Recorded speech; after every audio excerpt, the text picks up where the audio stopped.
On Friday afternoon, September 2nd, 1977, Labor Day weekend, 17-year-old Simone Ridinger finished her shift at the Rainbow Restaurant in Natick, Massachusetts around 3 p.m. The free-spirited teenager changed out of her blue waitress uniform, stuffed it into a small gray army-style duffel bag, and put on blue jeans, white high-top sneakers, and a white t-shirt. She told her co-workers she was heading to Cape Cod to catch a ferry to Martha's Vineyard, where she planned to spend the last days of summer with her mother at their cottage on Chappaquiddick Island. Simone regularly hitchhiked to and from work and school. It was common practice in the 1970s. She walked out of the restaurant and started thumbing for a ride. Simone never made it to Martha's Vineyard.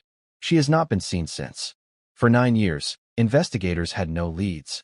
Then in 1986, an elderly man came forward after seeing Simone's photo in a newspaper article. He told police that on September 3rd, the morning after Simone disappeared, he was driving to Osterville, Massachusetts to pick up clock parts when a state trooper pulled him over near Westwood. The trooper had a teenage girl in his cruiser and asked if the man would give her a ride to Cape Cod since they were both heading the same direction. The man agreed and later dropped the girl off at the Hyannis Airport Rotary. His description of what she was wearing, blue jeans, white sneakers, blue vest, and a gray duffel bag, matched exactly what Simone's co-workers said she had on when she left the restaurant. The man, who is now deceased, is considered credible. But what happened to Simone after she was dropped off at the Rotary remains a mystery. In recent years, investigators identified a prime suspect, Eric Anderson Jr., a convicted killer with a history of violent assaults on women who spent more than 50 years in jail or prison.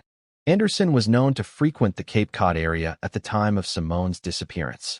In 1998, he was charged with the 1977 murder of Ruth Masters.